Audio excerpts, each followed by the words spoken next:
यार अब मुझसे और इंतजार नहीं हो रहा, हम ना इसी स्टेशन पर उतर जाते हैं। 17 साल की बिक्की की आवाज़ में एक झल्लाहट थी। उसके बगल में बैठे मनीष को ये बात अच्छी नहीं लगी। उसने बिक्की को रोका। नहीं बिक्की, ये धिरुपुर है। धिरुपुर, तू तो जानता है ना इस गांव के बारे में। लेकिन मनीष की बात को अनसुना कर बिक्की उतरने के लिए उठाई था कि मनीष ने बिक्की का हाथ पकड़ लिया। मनीष को डरा हुआ देखकर बिक्की हंसने लगा। तू डर रहा है? यार क्या तू भी दादी की निशाचनी वाली कहानी पर सच में यकीन कर रहा है? निशाचनी का नाम सुनते ही मनीष की सिट्टी पिट्टी गुल हो गई। मनीष ने खिड़की से बाहर देखा। स्टेशन पूरी तरह से अंधेरे की गिरफ्त में था। दूर दूर तक सन्नाटा पसरा हुआ था। बिक्की और मनीष ट्रेन में बैठे हुए थे। ये ट्रेन पिछले 2 घंटे से धिरुपुर स्टेशन पर रुक गई थी, जबकि ये उसका स्टॉपेज भी नहीं था। मनीष ने आसपास देखते हुए फुसफुसाया, अरे नाम मत ले उसका, वो नाम लेने से वो आ जाती है। बिक्की ने उसकी हालत देखी और गेट की तरफ जाते हुए बोला, अरे वो सिर्फ मारती थोड़ी है, मारने से पहले जन्नत भी तो दिखाती है। वैसे भी तेरी कोई गर्लफ्रेंड नहीं है तो निशाचनी से ही इसको लड़ा लेना। हंसते हुए बिक्की ट्रेन से नीचे उतर गया। मनीष बिक्की को रोकना चाहता था, लेकिन बिक्की ने मनीष की एक न सुनी। ना चाहकर भी मनीष को नीचे उतरना पड़ा। जैसे ही दोनों ट्रेन से उतरकर थोड़ा आगे बढ़े ही थे कि पिछले 2 घंटे से रुकी ट्रेन ने अचानक से रफ्तार पकड़ ली, मानो जैसे कब से उनके उतरने का ही इंतजार कर रही थी। अरे देखा तूने यार, ट्रेन चल पड़ी। कुछ देर और बैठ जाते तो कम से कम इस मनुष्य स्टेशन पर तो नहीं उतरना पड़ता। अरे कोई बात नहीं है, वैसे भी मेरी अनामिका का गांव चंदनगढ़ यहाँ से ज़्यादा दूर नहीं है। बिक्की अपनी प्रेमिका से मिलने के लिए उतावला हो रहा था। मनीष ने देखा स्टेशन किसी शमशान की तरह शांत था। तभी उसकी नज़र धिरुपुर स्टेशन के बोर्ड पर पड़ी। मनीष ने बोर्ड पर जो देखा वो उसके होश उड़ाने के लिए काफ़ी था। खून, खून, कहाँ है खून? मनीष ने बोर्ड की तरफ इशारा किया। बिक्की ने देखा तो उसे वहां कुछ भी दिखाई नहीं दिया। वो मनीष पर झल्ला उठा, अरे यार पागल है क्या? एक तो यहाँ इतना अंधेरा है कि किसी को वो बोर्ड तक ठीक से न दिखाई दे, और तुझे उस पर खून नजर आ रहा है। मनीष दोबारा बोर्ड पर देखता है तो उसे भी वहां कुछ दिखाई नहीं दिया। उसे लगा शायद ये उसका वहम हो।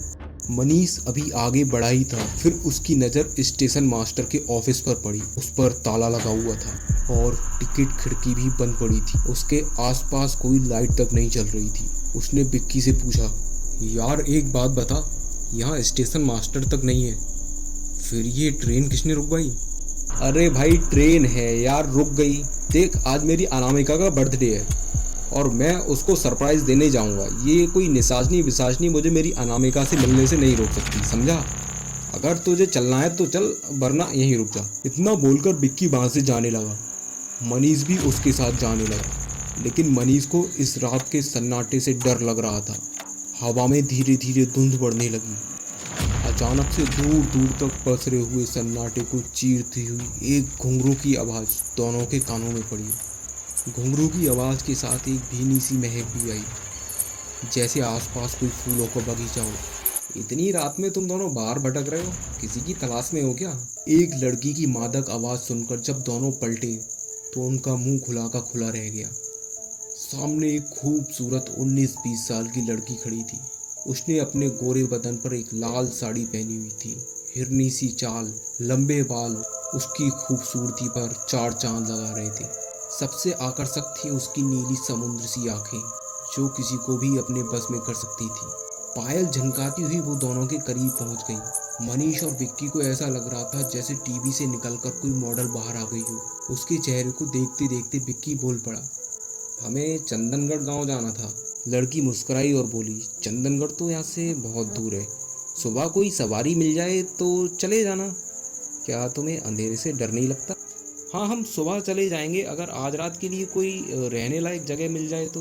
अगर चाहो तो आज रात मेरे घर रुक सकते हो। विक्की उस अप्सरा जैसी लड़की के चेहरे से नज़र नहीं हटा पा रहा था। हाँ अगर तुम्हें कोई परेशानी ना हो तो हम चलने के लिए तैयार हैं। मनीष को इतनी रात में अचानक से एक लड़की का मिल जाना अजीब लग रहा था। मनीष विक्की से कुछ कहना चाह रहा था, लेकिन विक्की उस लड़की की खूबसूरती से मंत्रमुग्ध उसके पीछे चलता जा रहा था, जैसे उसने विक्की को अपने बस में कर रखा हो। वो औरत आगे आगे चलने लगी और वो दोनों पीछे पीछे। कुछ ही देर में वे लोग एक हवेली के सामने जाके खड़े हो गए, लेकिन मनीष हवेली देखकर डर गया। वो विक्की को रोकना चाहता था, लेकिन वो अपनी जीभ तक नहीं हिला पा रहा था, मानो उसकी जीभ उसके बस में नहीं थी। और वैसे भी उसके कदम भी उसके बस में कहाँ थे। लड़की के पीछे बिक्की और मनीष खिंचे चले गए। अंदर जाते ही लड़की पलटी और बिक्की से बोली, मुझे ऐसे क्यों देख रहे हो। बिक्की उसकी आंखों में आंखें डालते हुए बोला, बस आपके चेहरे से नज़र ही नहीं हट रही। इतने में ही लड़की ने बिक्की को अपनी बाहों में खींच कर कहा, फिर इतनी दूर क्या कर रहे हो, मुझे और करीब से देख लो।